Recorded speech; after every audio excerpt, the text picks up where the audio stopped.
Baik, selamat sore adik-adik semuanya. Selamat datang di mata kuliah pengauditan dan PDE. Hari ini 5 April 2021 adalah kuliah perdana kita setelah adik-adik menyelesaikan ujian tengah semester. Ya.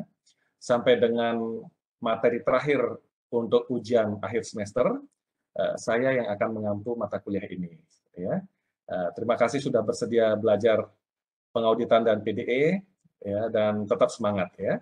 Agenda pertemuan hari ini saya mulai dengan pretest ya, ibarat orang olahraga ya, supaya tidak cedera maka kita harus pemanasan, betul ya.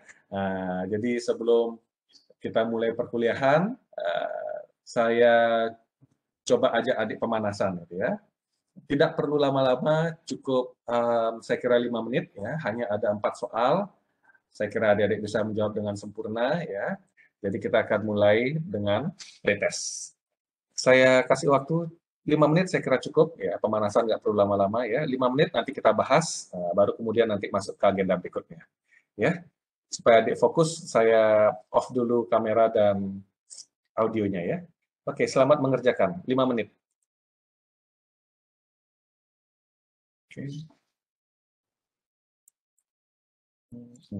Oke, yuk kita bahas sama-sama sekarang ya. Oke, ayo. Siapa yang mau coba membahas soal nomor 1? Manakah pernyataan yang benar mengenai aset tetap? Ayo, di antara 4 pilihan itu, tadi jawabannya yang mana? Nah, bisa dibagikan ke teman-temannya. Ayo, silakan. Mohon izin menjawab, Pak. Oke, silakan. Rizky ya, ayo silakan deh, Rizky. Untuk pertanyaan nomor 1, manakah pernyataan yang benar mengenai aset tetap? Jawaban yang benar adalah pilihan nomor 2, aset tetap diakui pada harga perolehan (cost) saat diperoleh initial recognition. Dan jawaban ketiga, aset tetap disajikan di laporan posisi keuangan sebesar harga perolehan (cost) setelah dikurangi akumulasi penyusutan, accumulated depreciation, dan akumulasi penurunan nilai atau accumulated impairment losses. Gitu. Oke, ya. Ya, ini jawabannya sempurna ya, dapat nilai 25 ya. Jadi yang dijelaskan oleh adik Rizky tadi itu benar ya, 100% benar ya. Nah, jadi gini, pada saat pertama kali ya, ingat ya, pertama kali diperoleh ya dengan cara membeli misalkan itu ya. Nah, aset tetap ini harus diakui pada harga perolehannya. Jadi pengukurannya ya, measurement-nya. Berapa nilai yang harus disajikan, yang harus diakui. Nah, itu menurut standar itu adalah pada harga perolehannya, gitu ya, pada cost-nya. Ya. Nanti setelah diakui, ya, ketika diperoleh, maka selanjutnya itu bisa mengikuti harga wajarnya. Ya, kalau ingin memilih yang namanya revaluation model, ya, model revaluasi. Ya, nanti berfluktuasi dia disajikan di laporan posisi keuangan. Periode ini mungkin meningkat, periode depan mungkin menurun, ya tergantung dari fluktuasi harga wajar dari aset tetap itu. Kalau perusahaan memilih untuk menggunakan metode revaluasi. Kalau mau tetap menggunakan metode cost, ya, historical cost, ya harga perolehan dari aset tetap itu akan tetap gitu ya, sebesar cost di saat dia peroleh pertama kali itu. Paham ya? Ya saya kira Bapak atau Ibu dosen yang mengajar akuntansi keuangan tentang hal ini sudah menjelaskan dengan sangat-sangat baik ya. Oke, jadi itu ya. Jadi pengakuan pada harga wajar atau fair value ini hanya bisa dilakukan setelah diperoleh, bukan pada saat diperoleh, ya, initial recognition bukan. Jadi post recognition, ya, setelah diakui pertama kali silahkan boleh memilih metode revaluasi namanya. Oke ya. Oke. Nah, jadi yang nomor 1 pilihannya ini kurang tepat ya untuk dalam konteks initial recognition. Nah, jadi yang benar adalah yang at cost ini ya, pada harga perolehan. Oke, paham ya? Oke, yang ketiga, pilihan yang ketiga ini benar ya, bahwa aset tetap itu disajikan di laporan posisi keuangan, dulu namanya neraca ya. Nah, disajikan di laporan posisi keuangan sebesar apa? Sebesar berapa? harga perolehan atau cost ya setelah dikurangi dengan akumulasi penyusutan ya yang disesuaikan dengan kebijakan akuntansi ya, apakah mau disusutkan dengan metode garis lurus, metode yang lainnya itu ya, mau diharmoniskan antara standar akuntansi keuangan dengan laporan perpajakan, nah silahkan, itu namanya kebijakan akuntansi perusahaan ya. Nah, kemudian jangan lupa juga harus dikurangi dengan akumulasi penurunan nilai ya, impairment loss kalau ada gitu ya, jika ada ini ya. Mungkin fokus kita selama ini atau Bapak Ibu dosen yang mengajarkan akuntansi keuangan atau juga adik-adik dalam belajar akuntansi keuangan, mungkin fokusnya hanya pada harga perolehan setelah dikurangi dengan akumulasi penyusutan ya, yang kita kenal dengan nilai buku, betul ya, book value. Ada yang tersisa atau yang tertinggal di sini yang tidak boleh kita lupakan sebagai seorang akuntan, yaitu yang namanya impairment test ya, harus dilakukan pengujian ya. Tidak hanya aset tetap, aset yang lain, misalkan accounts receivables, ya, atau bahasa Indonesianya biasanya apa itu, piutang usaha atau piutang dagang, betul ya, receivables. Ya. Nah, ketika menyiapkan laporan keuangan, ya, setiap periode entah itu interim maupun tahunan, ya, interim itu artinya ya lebih singkat dari 1 tahun ya, bisa misalkan semi annually ya 6 bulan sekali atau quarterly atau apalah ya, intinya kurang dari 1 tahun itu namanya interim. Jadi setiap kali perusahaan membuat laporan, dalam hal ini katakanlah laporan keuangan tahunan ya, maka impairment test ini harus dilakukan, yaitu untuk mengecek apakah ya nilai buku aset ini lebih tinggi daripada yang namanya recoverable amount, gitu ya. Apa itu recoverable amount? Kalau misalkan receivables atau piutang usaha atau piutang dagang, yang namanya recoverable amount ini adalah net realizable value, nilai bersih yang dapat direalisasikan. Ada yang masih ingat itu? Nah, jadi gini, maksudnya gini ya. Adik berdasarkan catatan di buku perusahaan, misalkan piutangnya bernilai 1 miliar rupiah, misalkan ya, piutang tagihan perusahaan ya kepada apa itu debitur, betul ya, kepada debitur. Jadi adik sebagai perusahaan punya tagihan kepada debitur berupa receivables atau piutang yang nilainya 1 miliar. Nah, katakanlah pada saat pandemi ini gitu ya, debitur-debitur kita, debitur perusahaan kita ini banyak yang mengajukan apa itu istilahnya, mengajukan apa istilahnya itu keringanan atau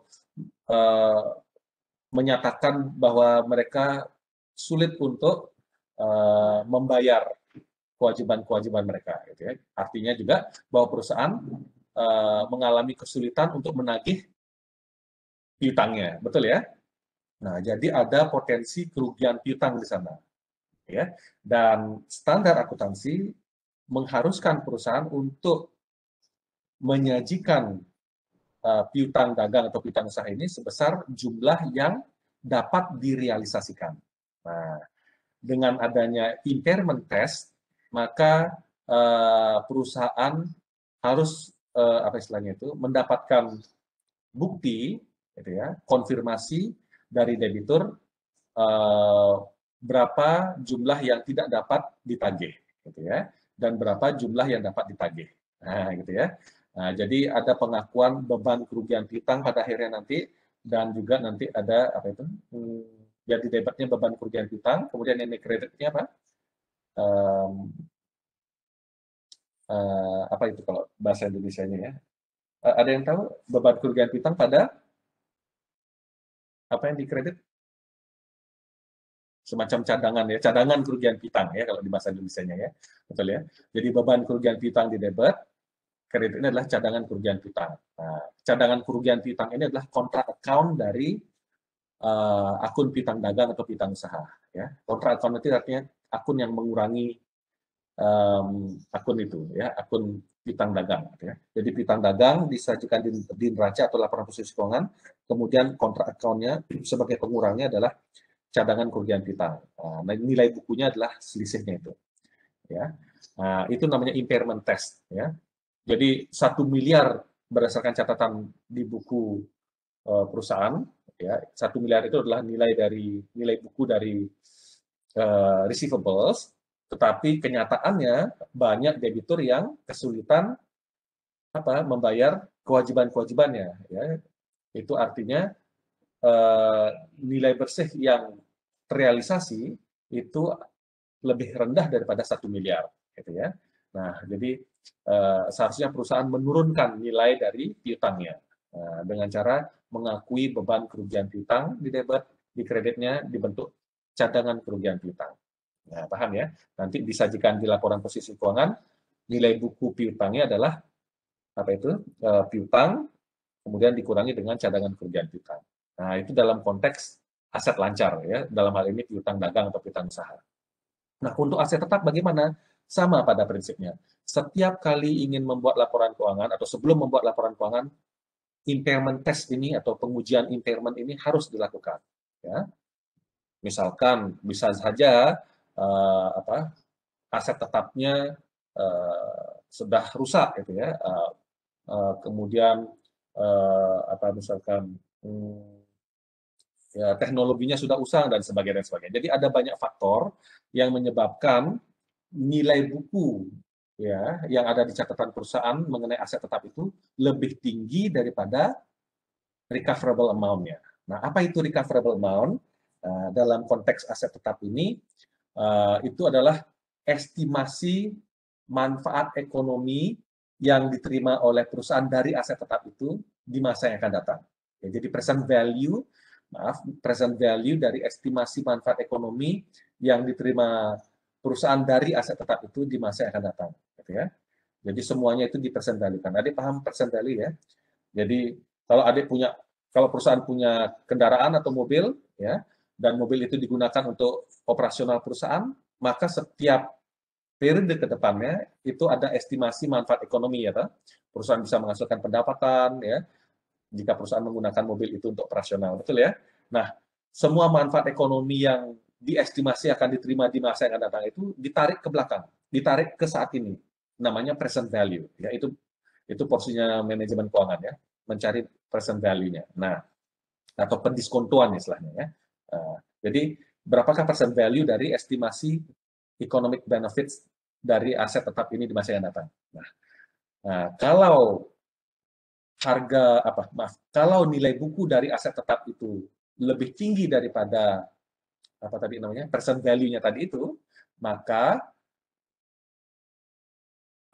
harus diakui yang namanya impairment loss, ya. Artinya bahwa nilai buku itu harus diturunkan, gitu ya.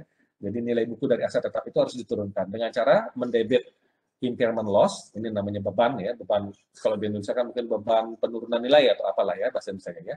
Kalau di buku literatur bahasa Inggris itu impairment loss, itu masuk ke laporan laba rugi ya pada periode itu. Kemudian di kreditnya, yang dikredit adalah yang ini accumulated impairment losses ya. Jadi nanti yang accumulated impairment losses ini akan menjadi contra account dari aset tetap yang bersangkutan. Posisinya setara dengan accumulated depreciation-nya ini ya, akumulasi depresiasi aset tetap. Ya, jadi katakanlah mobil itu ya. Mobil nilainya katakanlah 1 miliar, kemudian dikurangi dengan akumulasi penyusutan sekian rupiah, kemudian dikurangi lagi akumulasi penurunan nilai atau accumulated impairment losses sebesar sekian ya. Jadi sekianlah nilai buku dari aset tetap mobil itu. Nah, itu yang disajikan di neraca. Nah, ya. Oke. Jadi seperti itu ya. Itu yang namanya impairment ya. Oke, jadi Adik Rizky menjawab dengan sangat gamblang ya soal nomor 1 dan jawabannya sempurna. Nah, ayo kita lanjut ke soal nomor 2. Ayo siapa yang mau membahas soal nomor 2 ini? Silakan.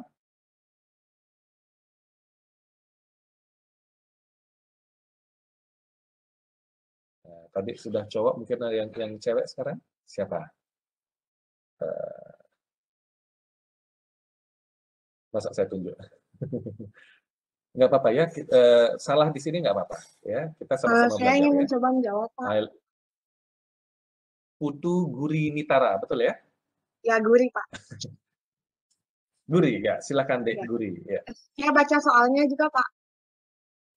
Boleh. Ya, baik. Untuk soal nomor 2, perusahaan ABCD membeli sebuah mobil seharga 1 miliar untuk operasional perusahaan. Nah, 5 hari kemudian, perusahaan melakukan penggantian audio sistem dan jok mobil tersebut dengan menghabiskan dana sebesar 100 juta. Nah, karena masih orisinil, parts yang diganti ini disimpan dengan baik oleh perusahaan, dan bagaimanakah perlakuan akuntansi untuk modifikasi mobil ini? Jadi jawabannya itu A, yaitu yang pertama, pengeluaran modifikasi mobil menambah harga perolehan mobil tersebut. Dan B, pengeluaran modifikasi mobil diakui sebagai aset tetap yang terpisah dari akun mobil. Kenapa jawabannya seperti itu? Karena biaya-biaya tersebut termasuk dalam biaya-biaya yang terjadi dalam rangka untuk menempatkan aset tersebut pada kondisi dan tempat yang dapat digunakan. Seperti itu, Pak. Oke. Jadi untuk soal nomor 2 ini adalah sebuah pemahaman mengenai masuk dalam klasifikasi pengeluaran apa, gitu ya, modifikasi mobil ini, ya. Apakah termasuk dalam kategori capital expenditure ataukah apa itu? Capital expenditure dan apa lagi satu? Saya lupa ya. Pengeluaran modal dan pengeluaran pendapatan, ya, revenue expenditure. Faktor usia ya. Jadi pengeluaran modal ataukah pengeluaran pendapatan. Nah, ada 2 jenis tipe pengeluaran ya. Nah, kita lihat sama-sama di sini. Ini sebelumnya perusahaan membeli sebuah mobil ya, harganya 1 miliar. Lagi berapa hari? Ya 5 hari kemudian ini biasanya cowok ya, baru habis beli mobil udah cakep-cakep, diganti-ganti ya, ganti audionya, velgnya, jok mobilnya, dan sebagainya, biar lebih cakep lagi ya. Nah, menghabiskan dana 100 juta rupiah. Nah, penggantian-penggantian seperti ini, modifikasi semacam ini, apakah harus diakui sebagai aset, ataukah harus kita akui sebagai beban? Nah, itu ya. Nah, pertanyaan seperti itu adalah merupakan pemahaman dari yang saya sebutkan tadi. Apakah pengeluaran ini termasuk capital expenditure, artinya apakah pengeluaran ini harus kita akui sebagai aset, ya, modifikasi ini sebagai aset, ataukah yang istilahnya dikapitalisasi ya, ataukah kita akui sebagai beban, yaitu namanya revenue expenditure. Ya, ini masuk ke ranah judgment ya. Akuntansi itu sekali lagi perlu kita ingatkan, akuntansi itu seni ya, seni pencatatan laporan keuangan, pencatatan transaksi keuangan sampai dengan penyajian laporan keuangan. Di YouTube channel saya nanti bisa dicek mengenai cooking the accounting numbers ya. Ada sebuah video di sana, mudah-mudahan bisa membuka mata dan apa istilahnya pikiran kita ya, bahwa akuntansi itu jangan lupa sebagai seni ya, seni seperti orang memasak ya, cooking the accounting numbers ya. Yang dimasak adalah angka-angka laporan ya. Mau ditambahin MSG yang banyak biar makanannya lezat gitu ya, silahkan gitu ya. Ya, akuntan seperti koki ya. Oke. Supaya tidak terlalu ngelantur ya. Untuk kasus ini ya, maka judgement-nya ada pada poin ini. Karena masih original gitu ya, parts yang diganti ini ceritanya akan disimpan dengan baik oleh perusahaan. Nanti kalau misalkan perusahaan perlu duit atau apapun alasannya, ingin menjual apa istilahnya audio system, valve dan jok mobil ini bisa dijual lagi gitu loh ya, maksudnya ya, bisa dibuka kemudian dijual lagi, kemudian ganti dengan yang original gitu ya. Jadi bisa bongkar pasang. Maksudnya seperti itu soal ini ya. Nah, kalau seperti itu kasusnya, maka yang poin nomor 2 ini yang masuk ya. Pengeluaran modifikasi mobil bisa diakui sebagai aset yang terpisah dari akun mobil. Misalkan dibuat akun audio system, valve, jok mobil ya, yang juga harus diestimasi masa manfaatnya, umur ekonomisnya itu ya. Karena dia masuk ke dalam aset tetap ya. Kalau pemikiran perusahaan adalah apa istilahnya audio system, valve dan jok mobil ini material dan kemudian nanti ada nilai sisa ya ketika dia jual ada nilainya sehingga itu bisa dipisahkan dari akun mobil itu ya. Tapi kalau nanti misalkan perusahaan berpikir bahwa oh dengan adanya audio system ini yang cakep ya, velg yang lebih cakep, jok mobil yang lebih cakep, ini bisa apa ya membantu branding perusahaan gitu ya. Misalkan ini perusahaan travel, kita nggak tahu ini perusahaan apa ya. Katakanlah ini perusahaan travel, oh kalau audio sistemnya keren, velgnya keren, mobilnya makin cakep, jok mobilnya lebih nyaman, ini bisa memberikan manfaat ekonomis yang lebih bagus bagi perusahaan. Nah, ya. Jadi ini merupakan satu kesatuan dari mobil yang menjadi brand image perusahaan. Nah, kalau seperti itu ilustrasinya, pemikirannya, maka pengeluaran modifikasi mobil ini bisa ditambahkan atau melekat di harga perolehan mobil tersebut. Ya. Nah, jadi memang akuntansi, sekali lagi jangan lupa ini adalah ilmu yang bersifat seni, ya. Jadi sangat tergantung dari bagaimana judgement di balik dari transaksi ini. Ya. Jadi tidak ada apa istilahnya, ayat jurnal yang pasti, kalau saya bisa berani katakan itu ya, terkait dari sebuah transaksi. Kalau misalkan ini kita flashback ya, waktu adik belajar pengantar akuntansi, kalau misalkan perusahaan perseorangan, ya, perusahaan perseorangan, kemudian adik mengenal yang namanya akun prive ya, atau apa bahasa prive ya kalau orang Indonesia bilang ya, yang sifatnya privat ya. Jadi pemilik perusahaan mengambil uang uang perusahaan untuk kepentingan pribadi, kurang lebih seperti itu ya, itu definisi prive ya. Nah kalau ada kasus seperti ini agak melenceng sedikit, tapi saya ingin menunjukkan bahwa akuntansi itu seni ya, jadi jangan menghafal ayat-ayat jurnal ya. Misalkan ada katakanlah si A ya, si A inilah pemilik perusahaan A ya. Kemudian suatu saat dia minta sama si akuntan atau pemegang buku dari perusahaan itu ya, tolong saya minta uang 5 juta rupiah ya, uang perusahaan 5 juta rupiah. Untuk apa Pak? Saya mau makan-makan. Saya mau pakai uang 5 juta ini untuk makan-makan. Nah, kemudian adik sebagai akuntan perusahaan mencatatnya sebagai prive di debit dan kredit adalah kas. Nah, itu pelajaran pengantar akuntansi ya. Jadi si A adalah pemilik perusahaan, minta duit 5 juta, setelah ditanya untuk apa Pak? Minta uang 5 juta untuk makan-makan. Yang ada di benak adik, hafal-hafalan adik adalah 5 juta ini adalah prive karena untuk kepentingan pribadi makan-makan apalagi dibilang ya. Kemudian pada kas karena kas perusahaan diambil. Betul ya? Nah, kemudian di saat yang sama ketika adik mencatat seperti itu, si pemilik ini langsung marah. Loh, kenapa diakui sebagai prive? Modal saya lama-lama berkurang loh. Kalau saya katakanlah setiap bulan ambil 5 juta, ambil 5 juta, ambil 5 juta untuk tujuan makan-makan gitu ya. Kemudian adik jadi bingung ketika si pemilik ini menyuruh adik sebagai ya, pemegang buku itu ya, tukang catat gitu ya, tolong dicatat sebagai beban, ya. Jadikan saja beban perusahaan, jangan sebagai prive, gitu ya. Wah, makin kacau lagi ya, karena di konsep adik di pengantar akuntansi yang namanya pemilik mengambil uang untuk makan-makan apalagi dibilang itu adalah prive. Nah, ingat akuntansi itu adalah seni, gitu ya. Nah, adik tanya dulu, Pak, makan-makan ini makan-makan gimana? Gitu ya. Kalau dia makan-makannya untuk anaknya yang ulang tahun, gitu ya, untuk kepentingan pribadi yang benar-benar pribadi, maka adik bisa berargumen itu adalah prive, gitu ya. Tetapi kalau makan-makannya ini adalah makan-makan mentraktir calon, bukan calon pasangan ya, calon klien katakanlah itu ya, kan biasa gitu ya. Jadi seorang pemilik perusahaan perseorangan itu ya, untuk bisa menggait klien, dia harus rayu itu klien ya, ajak dia makan gitu ya. Kemudian ya akhirnya transaksinya deal gitu ya.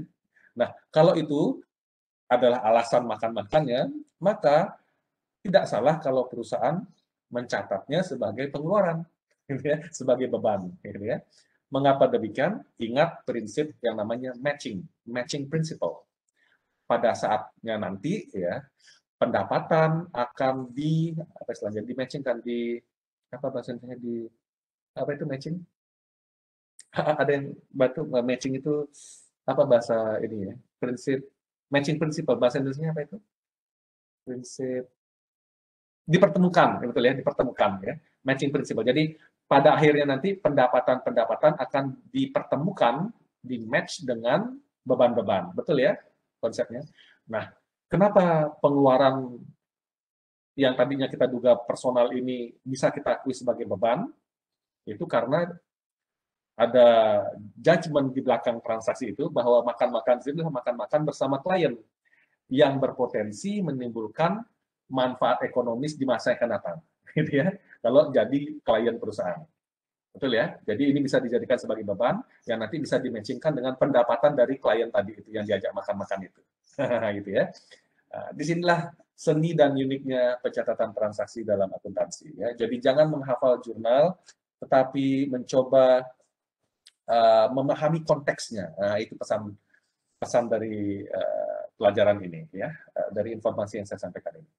Oke, saya kira itu ya. Nah, untuk pengeluaran modifikasi mobil, ini sebaiknya tidak diakui sebagai beban, ya. Karena apa? Mengapa demikian? Kira-kira, Dek? Ada yang tahu?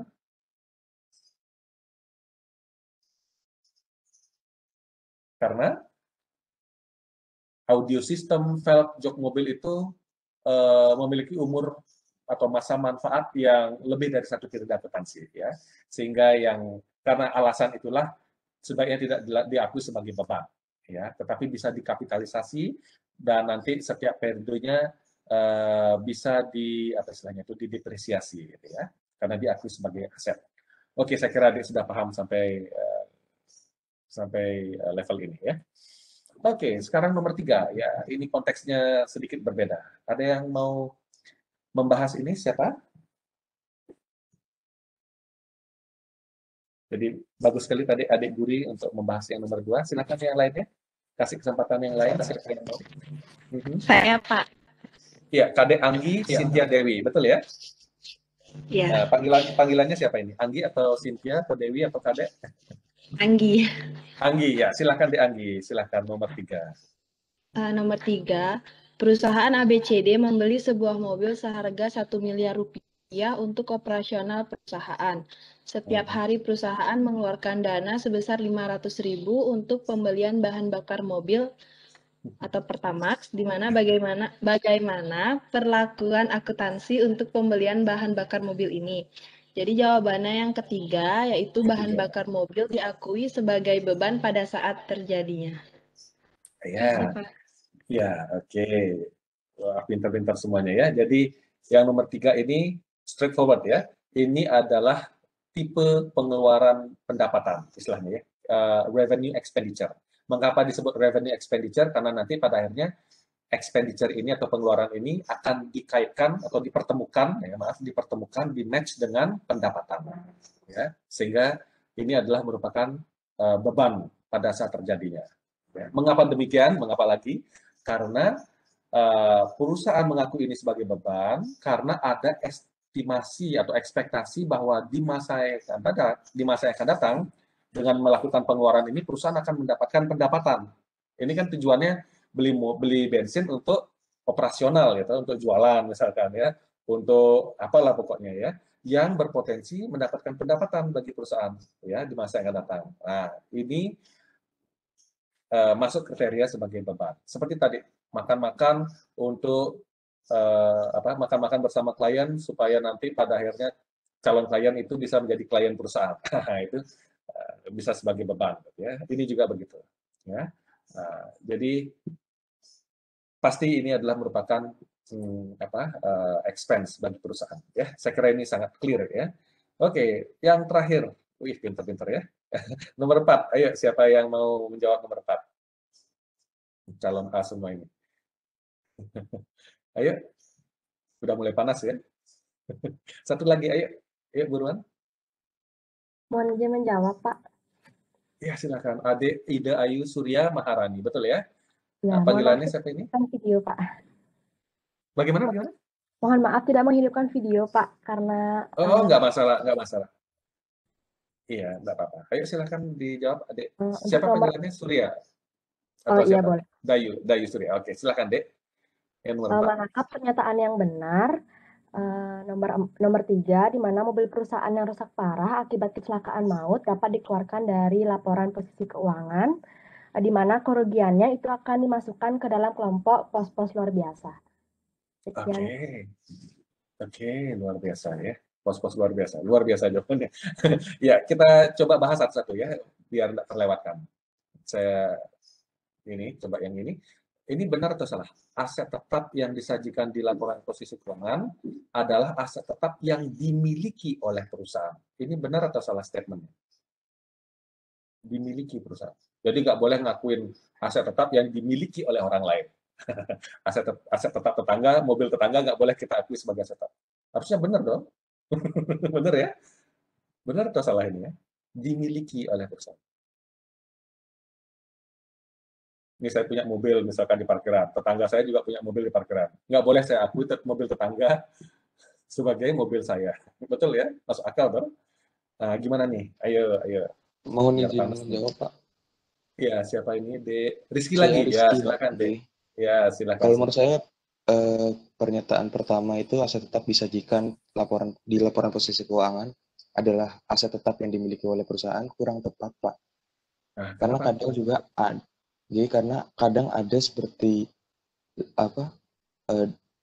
aset tetap dari leasing yang tetap diakui perusahaan karena itu termasuk mempunyai nilai ekonomis, Pak, begitu.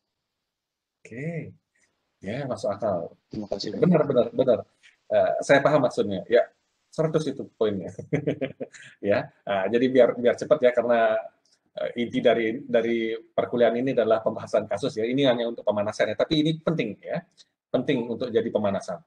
Adik dalam melakukan pengakuan aset tetap itu harus mengacu pada definisi dari aset tetap. Apapun itu akunnya, akun aset, akun kewajiban dan sebagainya, pendapatan, pengeluaran, semuanya harus mengacu kepada apa sih definisi dari akun itu. Ya. Aset itu didefinisikan bukan berdasarkan ownership-nya, kepemilikannya, tetapi kontrol apakah perusahaan memiliki kendali atas sumber daya ini. Ya. Jadi yang dimaksud dengan aset itu adalah sumber daya ekonomi khususnya, economic resources, ya, yang dikendalikan, bukan dimiliki, ya, yang dikontrol, ya, controlled by an entity, ya, kurang lebih seperti itu ya. Jadi penekanannya bukan pada dimiliki atau tidak dimiliki oleh perusahaan, tetapi apakah dikendalikan oleh perusahaan, apakah dapat dikendalikan oleh perusahaan. Ya. Nah, tadi adik menyebut contoh, adik Rizky, yang leasing itu ya, sewa guna usaha kalau bahasa Indonesianya. Kendaraan dari sewa guna usaha yang, nah ini masuk ke berikutnya ya, yang dalam kontrak finance lease itu bisa diakui sebagai aset tetap perusahaan karena perusahaan memiliki kendali ya atas aset tersebut. Nah, ketika kontrak ini ditekan, ada transfer risiko, ada risk and reward transfer di sana ya. Yang artinya kalau ada kerusakan di mobil itu ya perusahaan harus menanggung ya, dan sebagainya. Jadi kalau seperti itu sifat transaksinya, maka perusahaan bisa mengakui kendaraan itu sebagai aset tetap. Tetapi harus didisclose, harus diungkapkan ya bahwa aset tetap ini diperoleh bukan dengan cara membeli, tetapi dengan cara menyewa dengan kontrak yang namanya finance lease contract, gitu ya, kurang lebih seperti itu. Oke, jadi penekanannya adalah bukan pada dimiliki atau tidak dimiliki, tetapi apakah perusahaan memiliki kendali, control ya terhadap aset itu. Oke, saya kira adik paham ya. Nanti bisa dibaca-baca PSAK-nya ya, PSAK 16 kalau saya nggak salah. Atau dicek di Google, adik bisa download secara gratis, masuk ke website IFRS itu ya, IFRS, cari IAS atau IAS nomor 16 ya, tentang PPI ya. Adik baca di sana ya. Oke. Berikutnya yang poin nomor 3, mobil yang rusak parah akibat kecelakaan, yang rusak benar-benar rusak banget ya, yang rusak parah lah ya, kalau diperbaikinya lebih mahal daripada beli baru gitu ya. Nah, ini bisa dikeluarkan dari laporan posisi keuangan. Jadi tidak lagi dilaporkan ya.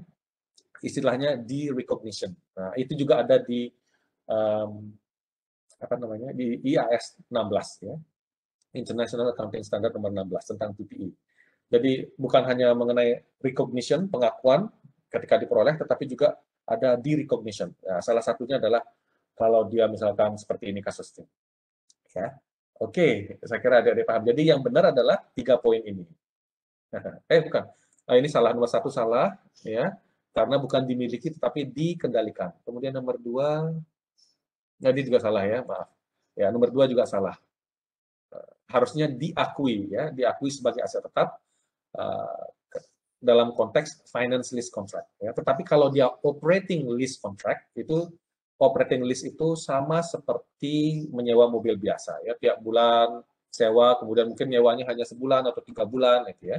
Nah, itu sewa mobil biasa dalam konteks operating lease. Tapi kalau jangka waktu misalkan 3 tahun ya, finance lease ini 3 tahun, kemudian kalau rusak ya perbaiki sendiri, kemudian gilirannya harus membayar pajak, harus bayar pajak, ya semacam itu sifat transaksinya ya, ini diakui sebagai aset tetap perusahaan. Ya, oke. Yang nomor 3 ini benar, yang ini yang benar ya, harus dikeluarkan dari laporan posisi keuangan. Oke, ya saya kira adik-adik sudah cukup panas, ya. Terutama kalau melihat nilainya panas langsung ya, pingin nimpukin saya ya. Oke, ya, jadi mudah-mudahan ada pelajaran yang bisa dipetik dari pemanasan ini ya. Oke, untuk agenda berikutnya.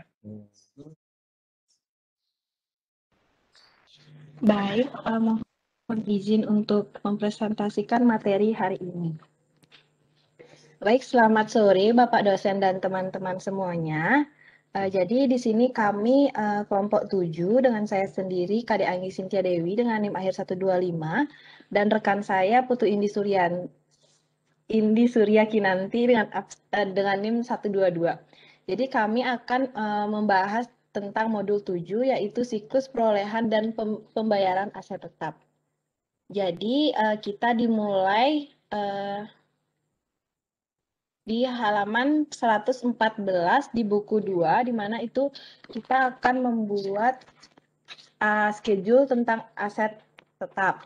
Jadi sebelum membahas di sini, ada beberapa catatan pemeriksaan, di mana yang pertama itu kebijakan akuntansi, aktiva tetap dicatat berdasarkan harga perolehan, di mana penyusutan aktiva tetap dengan metode garis lurus tanpa nilai sisa dengan taksiran umum ekonomis, yaitu bangunan dan prasarana sebesar 20 tahun, lalu kendaraan bermotor 5 tahun, peralatan kantor 5 tahun, dan mesin peralatan 10 tahun.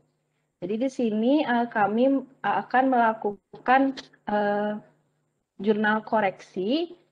Yang pertama, adanya beban lain-lain, akan melakukan koreksi atas pencatatan PBB tahun 2018 karena di mana pencatatan PBB ini dikeluarkan dari akun prasarana. Jadi dengan jurnal beban lain-lain didebet 100 juta dan bangunan prasarana dikredit 100 juta. Lalu yang kedua ada aset tetap. Lalu yang kedua adanya kendaraan bermotor baru di sini sebesar 59.371.000, lalu akumulasi depresiasi kendaraan pada debit 16 juta, lalu ada rugi aktiva tetap pada di debit 4.629.000 pada kredit kendaraan bermotor lama atau di sini truk Nissan sebesar 80 juta. Lalu ada reklasifikasi di mana pada debit aktiva tetap sewa guna usaha 160 juta, pada kendaraan bermotor kredit 160 juta. Lalu ada koreksi atas pencatatan pembelian kendaraan dengan leasing, yaitu kewajiban sewa guna usaha sebesar 27.981.000 dan pada kredit aktiva tetap sewa guna usaha 27.981.000. Lalu ada koreksi atas pencatatan PPNBM dan beban lainnya, yaitu ada peralatan kantor pada debit 9.890.000, lalu pada kredit beban lain-lain 9.890.000.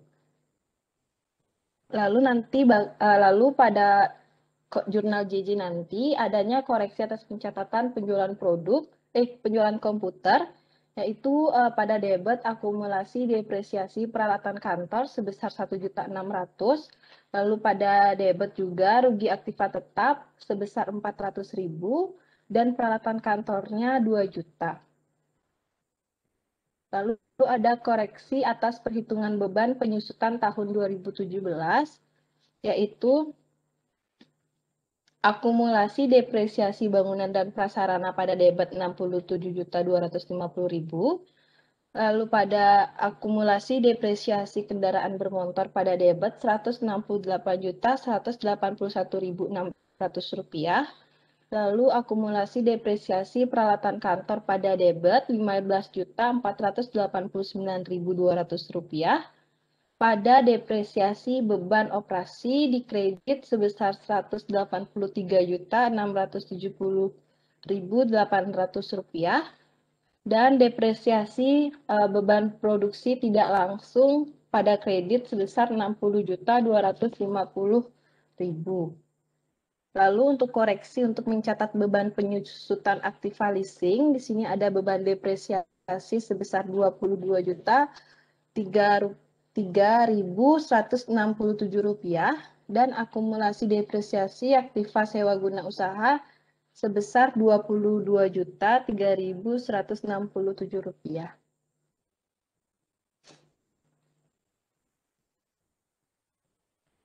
Lalu di sini yang pertama itu ada harga perolehan, di mana yang pertama ada tanah, di mana saldo akhirnya sebesar 2 miliar dan tidak ada jurnal koreksi, maka untuk akhir perauditannya tetap menjadi 2 miliar.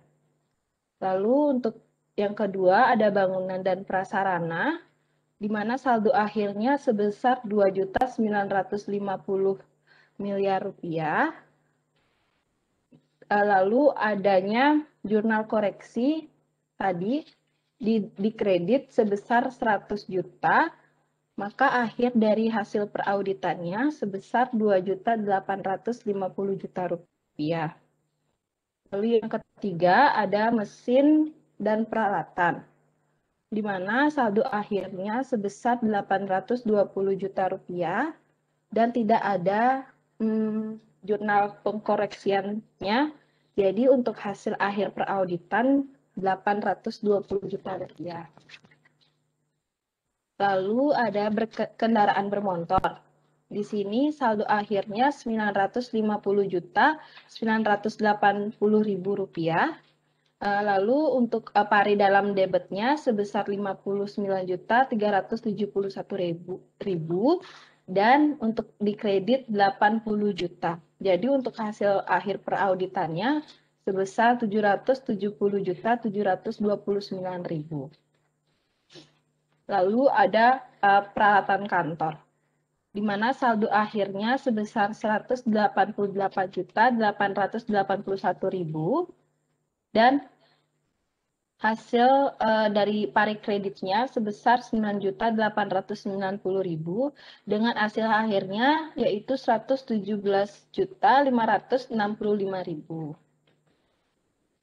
Lalu dengan total saldo akhir dari harga perolehan sebesar 6.909.789.000. Lalu pada debit 59.371.000 dan pada kredit 189.890.000. Lalu untuk dari hasil akhir perauditannya sebesar 6.558.294.000. Lalu untuk akumulasi penyusutannya pada bangunan dan prasarana, saldo akhirnya sebesar 282.500.000 Lalu di debit 67.500.000 dan dikredit sebesar 250.000. Jadi hasil akhir dari perauditan 215.250.000. Lalu pada mesin dan peralatan dengan saldo akhir 146 juta, tidak adanya jurnal koreksi. Jadi langsung ke hasil akhir per audit sebesar 146 juta rupiah.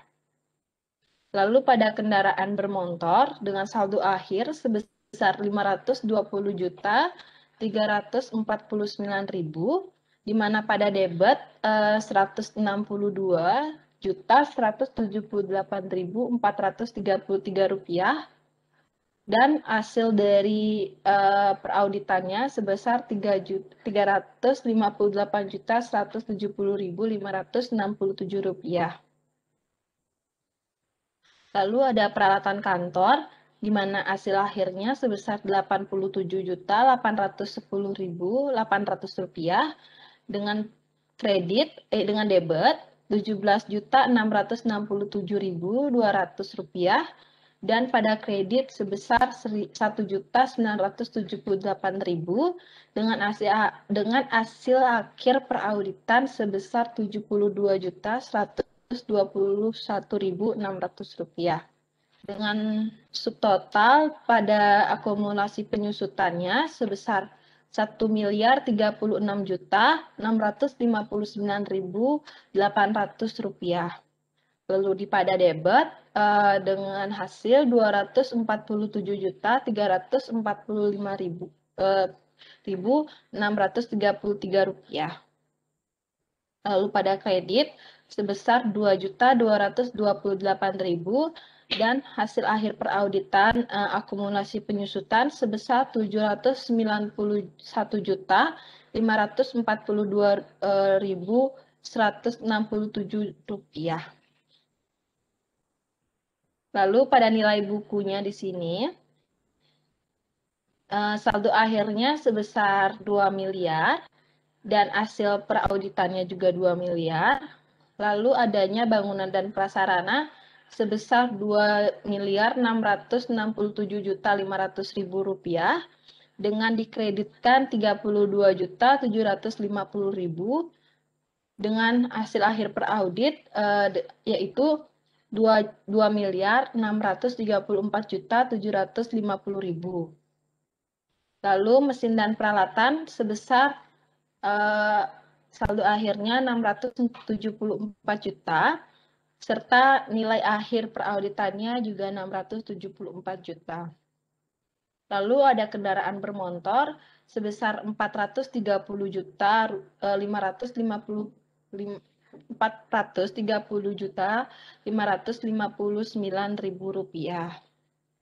Lalu dengan nilai akhir sebesar 544.127.433 rupiah.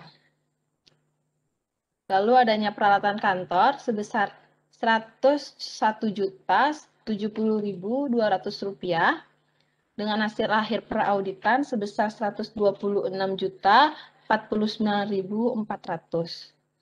Lalu dengan nilai akhir pada nilai buku sebesar 5.873.129.200 rupiah. Lalu pada debit tidak ada. Lalu dikredit sebesar 32.750.000 dan hasil akhir perauditan sebesar 5.926.926.833 rupiah. Nah, jadi untuk pada jurnal J ini, menurut pendapat kami, saldo aktiva tetap telah disajikan secara wajar dan sesuai dengan standar akuntansi keuangan yang berlaku umum. Baik, selanjutnya pada halaman 116 pada jurnal JJ di buku 2 tentang schedule aset tetap. Jadi untuk pada tanah pada tahun 2017 sebesar 2 miliar dengan harga perolehan tidak ada. Jadi dengan akhir harga perolehan pada tahun 2018 sebesar 2 miliar. Lalu tidak ada akumulasi penyusutannya dan nilai buku pada tahun 2018 sebesar 2 miliar dan 2017 2 miliar. Lalu ada bangunan dan prasarana. Di harga perolehan pada tahun 2017 sebesar 1 miliar 350 juta dengan harga perolehan bertambah sebesar 1 miliar 630 juta rupiah dengan hasil harga perolehan di tahun 2018 sebesar 2 miliar 980 juta rupiah. Dan adanya akumulasi penyusutan di tahun 2017 sebesar 135 juta rupiah dan bertambahnya sebesar 147.500.000 dengan hasil akhir pada 2018 sebesar 282.500.000 rupiah.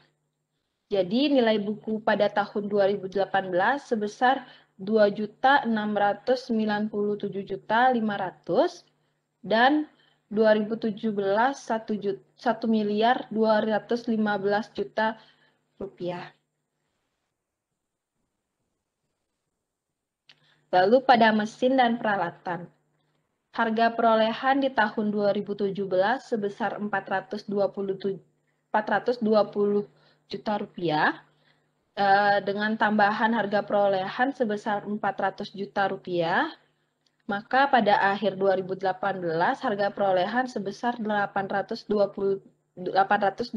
juta rupiah.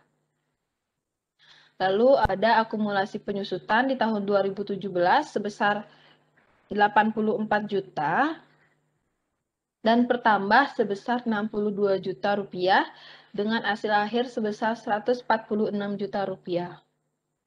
Dengan nilai buku sebesar pada tahun 2018 sebesar 674 juta rupiah dan nilai pada tahun 2017 sebesar 336 juta rupiah.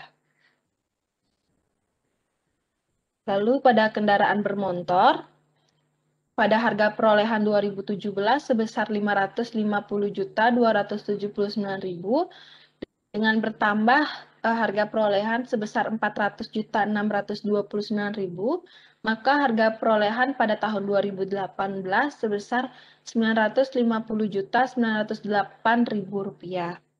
Lalu pada akumulasi penyusutannya pada 2017 yaitu 220 juta rupiah 111.600 rupiah dengan pertambahan akumulasi penyusutannya sebesar 300.237.400 rupiah. Jadi akumulasi penyusutan pada 2018 sebesar 20.349.000. Maka nilai buku pada tahun 2018 sebesar 430.559.000 dan pada nilai buku 2017 sebesar 330.167.400. Lalu ada peralatan-peralatan yang dimana yang pertama ada peralatan kantor dengan harga perolehan akhir sebesar 83.391.000 rupiah dengan pengurangan harga perolehan 3 juta, maka harga perolehan pada tahun 2018 sebesar 80.391.000. Dan adanya akumulasi penyusutan pada tahun 2017 sebesar 33.356.400 rupiah dan serta adanya penambahan sebesar 16.678.200 rupiah serta pengurangan juga sebesar 1.600.000.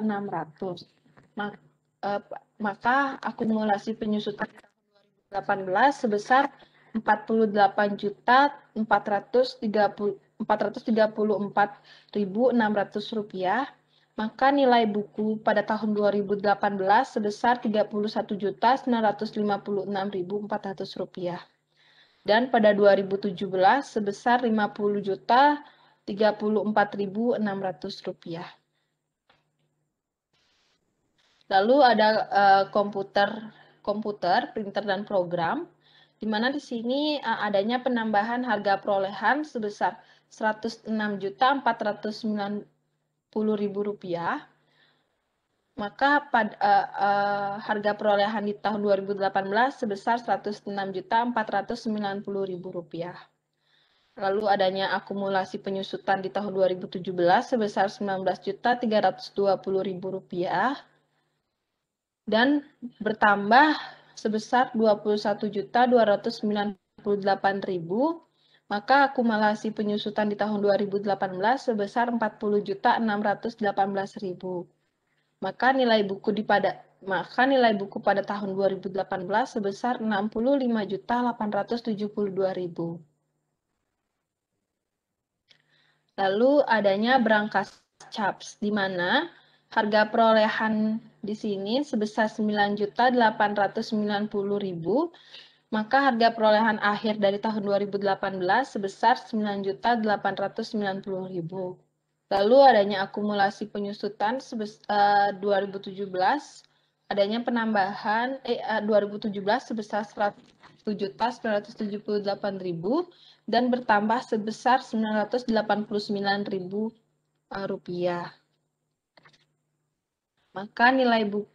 Maka hasil dari akumulasi penyusutan di tahun 2018 sebesar Rp2.967.000. Maka nilai buku pada tahun 2018 sebesar Rp6.923.000.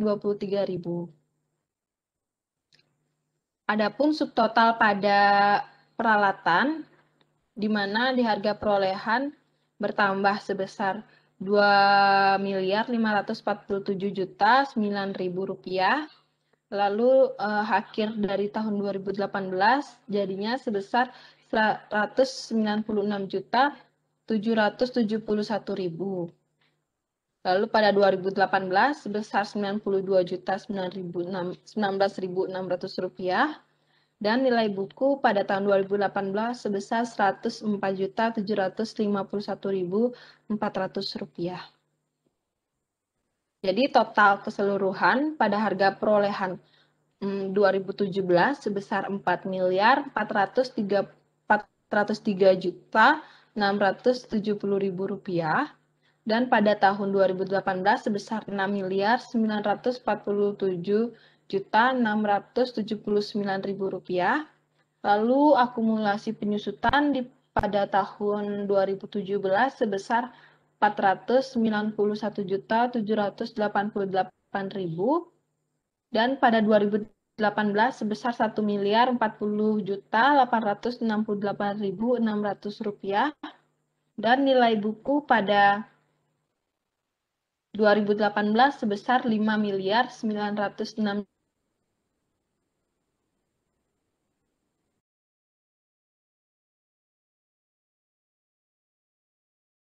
Halo. Sepertinya ada kendala teknis. Apakah ini ada di saya atau di Deanggi? Suaranya mendadak terputus. Gimana? Iya, sekarang sudah terdengar. Bisa diulang sedikit tadi yang terputus? Yang di bagian mana ya, Pak? Di total ya? Iya, saya kira tadi di bagian totalnya, ya betul. Oke. Tadi sempat terputus di sana. Ya. Maaf ya, silakan. Biar semuanya bisa mengikuti. Ya, Pak. Makasih, Pak. Baik, saya lanjutkan. Total dari harga perolehan 2017 sebesar Rp4.403.670.000. Lalu harga perolehan di tahun 2018 sebesar Rp6.947.679.000. Lalu diakumulasi penyusutan total 2017 yaitu Rp491.788.000. dan akumulasi penyusutan pada tahun 2018 sebesar Rp1.868.600. Lalu pada nilai buku tahun 2018 sebesar Rp5.906.810.400 dan pada 2017 sebesar Rp3.931.202.000. Baik, untuk halaman selanjutnya 117 dan jurnal M3 akan dijelaskan oleh Indi. Terima kasih. Ya, Baik, silakan Dek Indi. Siapa namanya? Indi ya, silakan. iya, Pak. Baik, di sini saya akan melanjutkan presentasi dari Andi.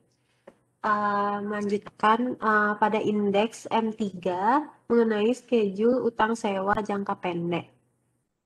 Di sini yang pertama itu ada PT Ciptaning di kredit sebesar 20.480.000 dan didapatkan nilai per klien tanggal 31 Desember 2018 sebesar 20.480.000. Yang kedua itu ada PT Maju di kredit sebesar 48 juta dan didapatkan per klien pada tanggal 31 Desember 2018 sebesar 48 juta. Dan totalnya total di kredit itu sebesar 68.480.000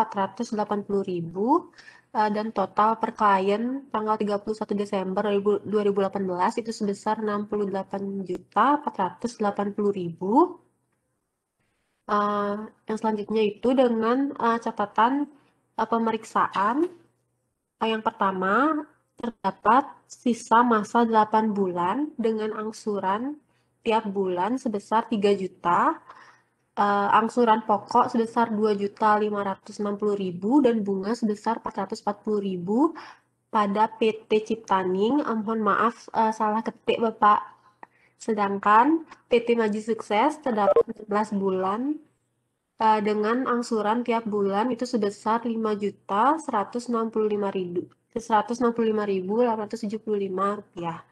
Untuk sisa angsuran 12 bulan akan direklasifikasi ke hutang jangka pendek, yaitu jurnal yang dibutuhkan.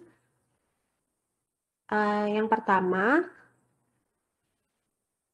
hutang sewa pembiayaan jangka panjang di debit sebesar 20.480.000 dan utang sewa pembiayaan jangka pendek di kredit sebesar 20.480.000. Itu yang berasal dari angsuran pokok 2.560.000 dikali sisa masa 8 bulan. Yang kedua itu ada reklasifikasi hutang sewa guna usaha jangka panjang dari PT Maju, yaitu utang sewa pembiayaan jangka panjang di kredit di debit sebesar 48 juta dan utang sewa pembiayaan jangka pendek di kredit sebesar 48 juta yang berasal dari angsuran pokok sebesar 4 juta dikali sisa angsuran 12 bulan. Jurnal yang selanjutnya yaitu jurnal koreksi untuk mencatat beban bunga leasing yang dicatat dalam pembayaran utang sewa guna usaha. Jurnal ini perlu dibuat karena seharusnya angsuran pokok dengan bunga dicatat secara terpisah. Tetapi di dalam kasus ini perusahaan mencatat secara digabungkan. Hal ini dapat dilihat pada buku 1 halaman 162 pada tabel 2. Di sana ditulis pembayaran angsuran 1 sampai dengan 8 PT Maju sebesar 41.327.000 yang didapat dari 5.165.875 dikali 8 bulan. Jadi nominal tersebut lebih besar dari yang seharusnya. Oleh karena itu, kita harus membuat koreksi untuk mengeluarkan atau memisahkan beban bunga dengan cara mendebet beban bunga sebesar 9.327.000 dan mengkredit utang sewa pembiayaan jangka panjang sebesar 9.327.000. Yang selanjutnya kita lanjut ke indeks N1 dengan schedule utang sewa jangka panjang. Yang pertama ada PT Ciptaning per klien tanggal 31 Desember 2018 itu sebesar 20.480.000 dikredit sebesar di debit sebesar 20.480.000 sehingga didapatkan per audit 31 Desember 2018 sebesar 40.960.000. Yang kedua itu ada PT Maju per klien 31 Desember 2018 sebesar 82.654.000 di debit sebesar 48 juta, dikredit sebesar 9.327.000 sehingga didapatkan per audit 31 Desember 2018 sebesar 149.308.000. Dengan tambahan naik belum selesai. Dengan tambahan di debit sebesar 27.981.000 dan di debit sebesar 68.480.000. Sehingga total per klien 31 Desember 2018 sebesar 103.134.000 dan di debit total di debitnya sebesar 164.941.000, total di kredit sebesar 9.327.000 dan total per audit 31 Desember 2018 sebesar 190.268.000. Dengan catatan pemeriksaan yaitu utang sewa guna usaha jangka panjang di debit sebesar 68.480.000 dan hutang sewa guna usaha lancar di kredit sebesar 68.480.000 dan beban bunga di debit sebesar 9.327.000 dan hutang sewa guna usaha jangka panjang di kredit sebesar 9.327.000. Jadi kesimpulan pemeriksaan di sini menurut pendapat kami saldo hutang sewa guna usaha jangka panjang telah disajikan secara wajar dan sesuai dengan standar akuntansi keuangan yang berlaku umum. Sekian presentasi dari kelompok 7. Selanjutnya saya kembalikan ke Bapak dosen. Terima kasih. Oke, pemaparan yang sangat-sangat clear. Ya, mungkin komentar saya mengenai penggunaan istilah ya. Saya kira Aktiva, ya adik nggak salah sih, karena memang RPS-nya kalau nggak salah ya. Ya RPS-nya tertulis Aktiva ya. Aktiva tetap ya, saya kira itu terminologi yang sudah sangat lama kita tinggalkan. Saya nggak tahu apakah kita kembali lagi ke sana atau ada literatur yang menulisnya Aktiva sebagai terjemahan dari asetnya. Ya Aktiva jadi aset ya aset tetap, saya kira buku praktikumnya ini juga menggunakan istilah aset ya. Jadi dengan berakhirnya pemaparan dari kelompok 7 tentang modul 7 di buku praktikum audit, berarti berakhir sudah pertemuan secara virtual kita hari ini. Terima kasih banyak atas perhatian adik-adik, luar biasa semuanya. Tetap semangat minggu depan ya. Sampai bertemu minggu depan. Tetap semangat. Sampai ketemu ya. Yuk, mari. Terima kasih banyak Bapak. Oke. Selamat sore. Selamat sore. Selamat sore. Yuk, mari. Yuk.